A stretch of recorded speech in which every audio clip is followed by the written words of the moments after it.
अस्सलाम वालेकुम रहमतुल्लाहि व बरकातुहू।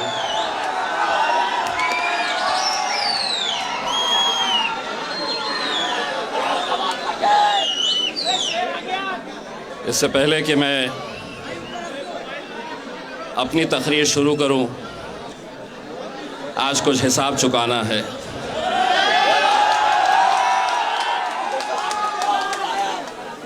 मैं ज़्यादा देर तक अपने जहन में बात रखता नहीं हूँ। पिछले बार बिहार गया था और बिहार जाते वक्त एक सभा थी ऐसी ही इलेक्शन की। वहाँ पर मुझे गाड़ी में किसी ने बताया कि बिहार का मुख्यमंत्री, उत्तर प्रदेश का मुख्यमंत्री, माफ़ करिएगा, यूपी का मुख्यमंत्री योगी आदित्यनाथ ने एक दिन पहले मुसलमानों के ताल्लुक़ से एक बयान दिया था और उसमें ये कहा था कि मुसलमानों ने कटोरा उठा के ये पाकिस्तान चले जाओ।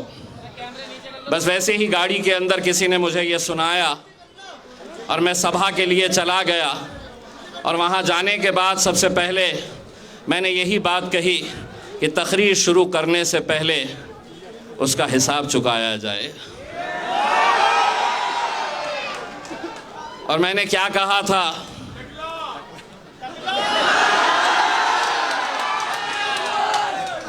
ये भी थोड़ा महज़्ज़ब तरीक़े से आपने बोले हैं। मैंने उसको अपने अंदाज़ में ये कहा था कि कान खोल के सुन ले, ये मुल्क शायद उस दिन उसको समझ में आ गया होगा कि अगर हिंदुस्तान के अंदर कोई वाहिद जमात है जो ईंट का जवाब पत्थर से देने की ताकत रखती है, वो मजलिस इत्तेहादुल मुस्लिमीन है। जिस ज़बान में तुम बात करेंगे उसी ज़बान के अंदर तुम्हें जवाब दिया जाएगा। वो उसका हिसाब था, आज शक्ति कपूर का हिसाब लिया जाएगा। उन्होंने किसी ने उनसे कहा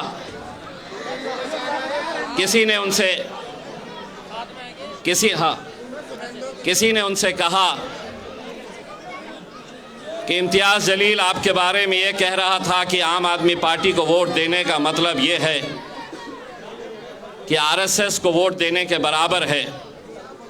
तो उन्होंने बड़े ही तंज़िया लहजे में जवाब देते हुए ये कहा कि किसके बारे में बात कर रहे हैं, वो तो हार चुके हैं। मैं आपको एक बात बताना चाहता हूँ अमानत भाई, अल्लाह को तकब्बुर पसंद नहीं है। और अगर आपका ईमान के ऊपर यकीन है तो एक बात ये भी समझ लीजिएगा कि तो इज़्ज़ु मन तशा व तज़िल्लु मन तशा, इज़्ज़त का और ज़िल्लत का देने वाला खुदा है।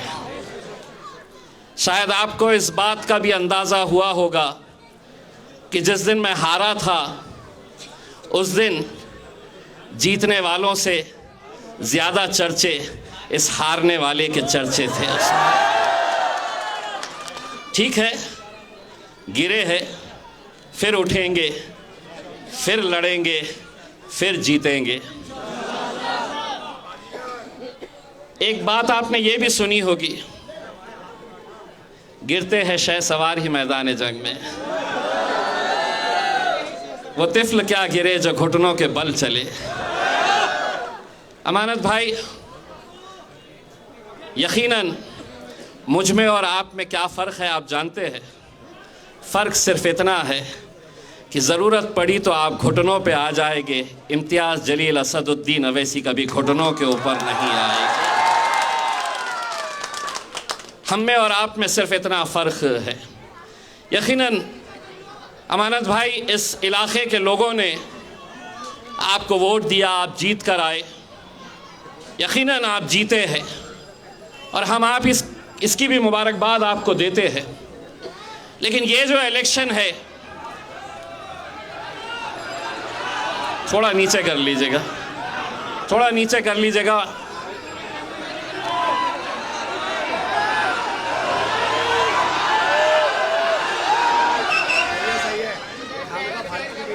इससे एक बात तो साबित होती है कि मेरा चेहरा शक्ति कपूर के जैसा नहीं है।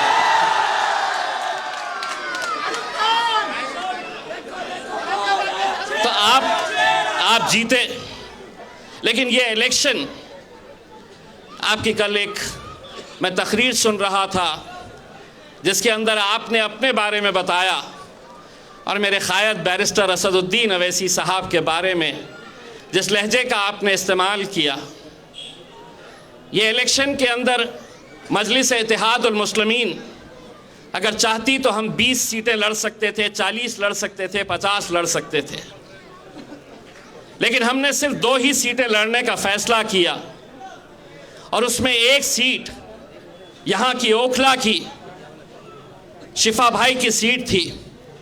अमानत भाई, मैं दिल्ली का जिम्मेदार हूँ, असद भाई इतना यकीन रखते हैं। मैं आपको आज एक बात पूरी ईमानदारी के साथ कहना चाहता हूँ, शिफा भाई को मैंने कभी देखा नहीं हूँ, मैं कभी उनसे बात नहीं किया, ना कभी मेरी गुफ्तगू हुई, ना मैंने उनके साथ फ़ोन के ऊपर बात किया। आज एक सियासतदान नहीं, एक दीवाना, एक जुनूनी, एक अपनी कौम से मोहब्बत करने वाला महमूद हमारे साथ जुड़ा है। आज आपको मैं बताना चाहता हूं, अगर शिफा भाई अगर हमारे उम्मीदवार नहीं रहते तो मजलिस इस महमूद को टिकट देने वाली थी। महमूद इलेक्शन लड़ने वाला था हमारी तरफ से।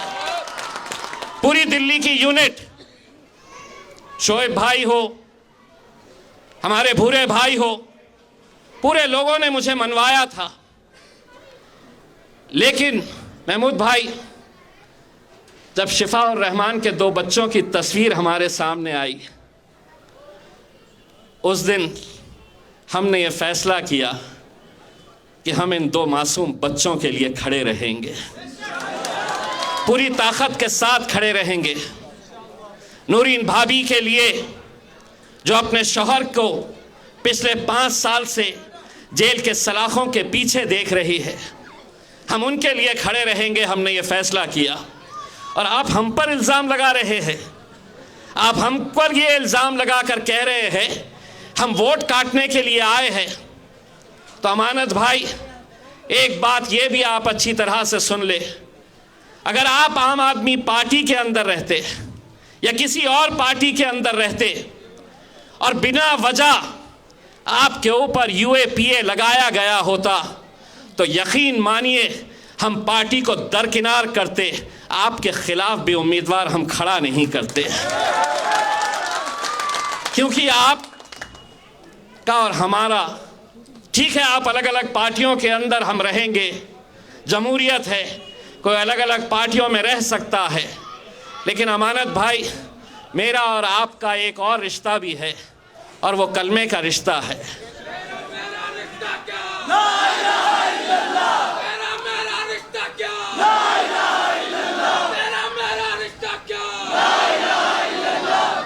आपने बड़े अकड़ कर ये बात कही कि कौन इम्तियाज जलील। जब आप केजरीवाल जिंदाबाद के नारे लगा रहे थे, ये वही इम्तियाज जलील अपने आका मोहम्मद मुस्तफ़ा सल्लल्लाहु अलैहि वसल्लम के ख़िलाफ़ जब गुस्ताखी हो रही थी तो आपकी पार्टी इस मुद्दे के ऊपर रास्ते पर नहीं आई थी। हमने हिंदुस्तान की तारीख़ के अंदर इतनी बड़ी रैली निकाली नहीं गई थी। जब आप अरविंद केजरीवाल जिंदाबाद के नारे लगा रहे थे तो मैं लब्बैक की आवाज़ दिया तो हज़ारों की तादाद के अंदर उस सरजमीन के ऊपर जहां पर शिवसेना और भारतीय जनता पार्टी की हुकूमत है, तुम अपने मालिक के लिए नारे लगा रहे थे और हम नारे तकबीर अल्लाहु अकबर कहकर रस्तों के ऊपर निकले थे। इसमें ये फर्क है हम में और तुम में। ये जो हवा चल रही है ना कहीं आपको भी महसूस हो रहा है।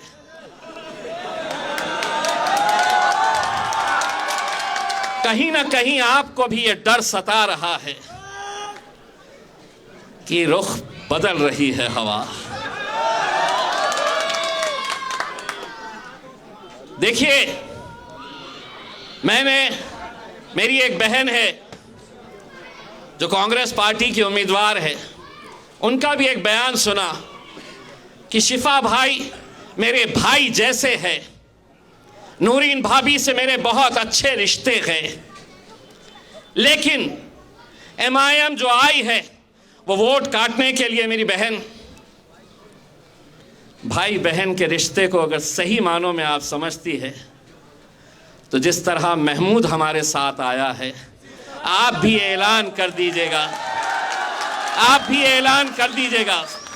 इलेक्शन आएंगे, इलेक्शन जाएंगे, कोई हारेगा कोई जीतेगा, लेकिन बहन हिंदुस्तान के अंदर मिसाल कायम कर दीजिएगा कि एक बहन अपने भाई के लिए कुर्सी को ठोकर मार सकती है करके। उसमें आ जाइए, मैं आपको भी दावत दे रहा हूं। जिस तरह ये यहाँ की आवाम ने आज तय किया है कि हमने इतने साल सबको आजमाया है, लेकिन इस बार मजलिस इत्तेहादुल मुस्लिमीन को इस वजह से आप साथ दे रहे हैं क्योंकि हमने एक मजलूम इंसान जो जेल के अंदर कैद है, उसकी बेल नहीं हो रही, सुनवाई नहीं होती, कानून क्या अलग अलग बना हुआ है इस देश के अंदर। हम ये सवाल नरेंद्र मोदी से पूछना चाहते हैं, अमित शाह से पूछना चाहते हैं, कितने साल तक तुम एक इंसान को जेल के अंदर कैद रखेंगे? अगर दोषी है तो बताओ, लेकिन आज तो सिर्फ एक आरोप लगा हुआ है, आरोप के ऊपर इतना बवाल मचा हुआ है। मचाने वाले कौन है?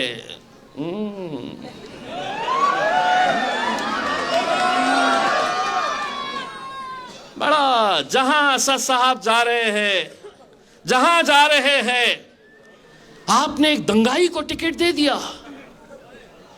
दंगा करने वाले को टिकट दे दिया, दंगे के आरोपी को टिकट दे दिया। तो एक बात सुनो, और नरेंद्र मोदी अमित शाह को भी सुनाओ ये बात। अगर मेरा भाई शिफा अगर दंगाई तुम उसे बता रहे हो, तो जिस पार्लियामेंट के अंदर इम्तियाज जलील को बैरिस्टर असदुद्दीन अवैसी साहब के बाजू बैठने का शर्फ हासिल हुआ था, उसी पार्लियामेंट के अंदर हमने दहशत गर्दों को भी बैठे हुए देखा है। दहशत गर्दों को हमने देखा है, लेकिन उनके लिए कानून अलग, हमारे लिए कानून अलग। लेकिन हम बोलेंगे, हम लड़ेंगे, और ये इलेक्शन ओखला की आवाम का इलेक्शन है मेरे भाई। अगर मैं ये कह रहा हूं कि ये उम्मीदवार यहां पर आपके बीच में नहीं है, इंशाअल्लाह दुआ करिए, दुआ करिएगा कि उन्हें बेल के ऊपर, पैरोल के ऊपर अदालत रिहा कर दे। अगर वो पैरोल के ऊपर आ जाते हैं तो अमानत भाई उसी दिन अपना डब्बा बंद करके कश्मीर निकल जाइए, टहलने के लिए चले जाइए। वैसे भी बहुत बना लिए है, सुना आपने, रखने के लिए जगह तो नहीं होंगी तो थोड़ा खर्च करके आ जाइए। लेकिन मेरे भाई, ये इलेक्शन आप लोगों को लड़ना है, भूल जाना है। अगले कुछ दिनों तक हर शख्स अपना नाम यहां पर, हर शख्स का नाम यहां पर क्या होगा? मैं हूं शिफा रहमान। आपको अपना नाम तब्दील करके यह समझकर इलेक्शन लड़ना है कि मैं इलेक्शन लड़ रहा हूं। और यकीन मानिए, ये लोगों को बड़ा शौक आता है, बड़ा शौक होता है कि पकड़ो इन्हें, डालो जेल में, पकड़ो इन्हें, डालो जेल में। इंतजार करते रहते हैं कि कब आएगा, किसको हम लपेटेंगे, किसको डालेंगे। ये तो वैसे भी इंतजार करते रहते हैं कि कब हमारे मुंह से कुछ निकले, अगले दिन दनादन चलाए ब्रेकिंग न्यूज, ब्रेकिंग न्यूज। अबे एक बात सुनो, इनके साथ ऐसा रिश्ता हो गया है हमारा, हम इशारों इशारों में बात करते हैं और ये समझ जाते हैं हम क्या बोल रहे हैं करके। उसमें एक सभा के अंदर हमने इशारों इशारों के अंदर सिर्फ इनको परेशान करने के लिए बोल दिया कि देखो तुमको क्या करना है, चीपो चीपो चीपो। पूरी रात भर वहां की पुलिस और मीडिया वाले रिवाइंड कर करके देख रहे चीपों का मतलब क्या है, चीपों का मतलब क्या है। असद भाई बोले मियाँ तुमने अपने तकरीर में क्या बोल डाले, सब लोग परेशान हो रहे ना, चीपो चीपो क्या है। मैं बोला कुछ भी नहीं है, इनको परेशान कर रहा था साहब सिर्फ। उसमें पुलिस ढूंढ रही कि ये ची का मतलब क्या है, पौ का मतलब क्या है। कुछ नहीं है, खेलते रहो। हमको इशारों इशारों में जो भी बोलना है, क्योंकि हम अब आधा बोलते हैं आधा ये बोलते हैं। उसमें जैसा हमने शुरुआत के अंदर बोले, अगर इम्तियाज जलील को इन्हें डालना है तो ये बोल सकते हैं कि उसने है तो अमित शाह को और नरेंद्र मोदी को बोला कि ये मुल्क तुम्हारे। अब ये बोलेंगे कैसा डालते, मैं तो आधा ही बोला, ये मुल्क तुम्हारे, ये मुल्क तुम्हारे। अब क्या मिलता, इसको बोलते बाबा जी का ठुल्लू। कुछ नहीं होता, हम बहुत होशियार हो चुके हैं।